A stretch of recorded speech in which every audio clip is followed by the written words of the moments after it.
નમસ્કાર દર્શક મિત્રો, ખબર છે .com પરથી હું દ્રષ્ટિ આપ સૌનું સ્વાગત કરું છું. મિત્રો, હાલનો જે જમાનો છે એ છે સોશિયલ મીડિયાનો. હવે સોશિયલ મીડિયા ઉપર કંઈ પણ શેર થાય એટલે તરત જ એની ઉપર ટિપ્પણીનો વરસાદ શરૂ થઈ જાય છે. ઘણા બધા યુઝર્સો પોતપોતાની રીતે ઘણું બધું કહી જ જાય છે. તો હાલમાં જ એવું જ કંઈક બન્યું છે. તો સોશિયલ મીડિયા ઉપર એક ભારતીય ડૉક્ટરે એ દાવો કરી દીધો અને બાદમાં જ બહેસ જે હતી તે શરૂ થઈ ગઈ. હવે શું છે આખી વાત, ચાલો જાણી લઈએ. તો આ બધું ત્યારે શરૂ થયું જ્યારે એક ડૉક્ટર સુનીતા સયામગારુએ એક્સ ઉપર પોતાની શાકાહારી થાળીની જે ફોટો હતો તે મૂકી દીધો અને તેમણે લખ્યું કે ભોજનમાં પનીર, મગની દાળ, ગાજર, કાકડી અને કાંદાની સાથેનું સલાડ, કાચું નારિયેળ, અખરોટ અને એક વાડકી ખીર.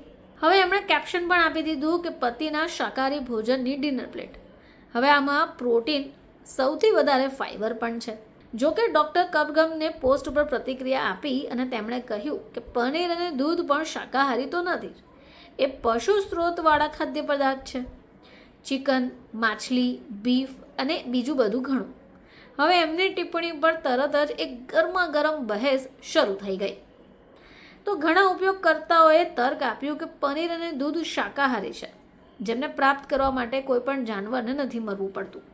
તો વળી એક વ્યક્તિએ લખી દીધું કે પનીર અથવા દૂધ ખાવાથી કોઈ પશુને નથી મારવામાં આવતું.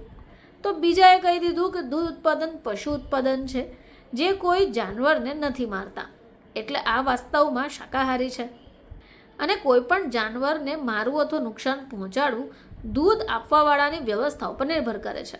ડૉક્ટર કરપંગમને આ વિષય ઉપર વિરોધ કરતા ઘણા પ્રશ્નો પણ થયા કે જો મરઘીને નથી મારતા તો ઈંડા માંસાહારી કેમ? હવે આ જે બહેસ હતી તે ખૂબ વધી ગઈ. ઘણા બધા લોકોએ ઘણી બધી સૂચના ફેલાવવાનો આરોપ પણ લગાવ્યો. તો ઘણા બધા લોકોનું એમ માનવું હતું કે વધારેથી વધારે લોકો આની પર જોડાય અને આ જ કારણ હતું કે વધારે ઉશ્કેરાવવામાં આવે.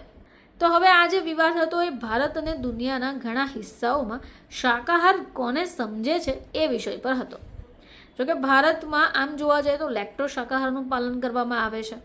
હવે આનો અર્થ એ છે કે દૂધ, પનીર, ઘી અને દહીં જેવા ડેરી ઉત્પાદનનું સેવન કરે, પરંતુ ઈંડા અને માંસથી દૂર રહે. હવે પશ્ચિમ દેશોની વાત કરીએ તો શાકાહારી શબ્દોમાં એવા લોકો સામેલ છે જેઓ ડેરી અને ઈંડા બંને ખાય છે. તો હવે આનો અર્થ સાંસ્કૃતિક અને વ્યક્તિગત માન્યતાઓ પર નિર્ભર કરે છે. જોકે ભારતની વાત કરીએ તો દૂધ અને પનીરને હંમેશા શાકાહારી માનવામાં આવે છે, ખાસ કરી ધાર્મિક અને આહાર સંબંધી કારણોથી. જોકે વૈજ્ઞાનિક દ્રષ્ટિકોણથી એ પશુ આધારિત પણ હોય છે. તો હાલમાં જ સોશિયલ મીડિયા ઉપર આ ખૂબ બહેસ ચાલી કે બાદમાં લોકોએ પોતપોતાના વિચારોને રજૂ કરવાના શરૂ કરી દીધા. ફરીથી તમારી સમક્ષ હાજર થઈશું. ત્યાં સુધી જોતા રહેજો ખબર છે .com.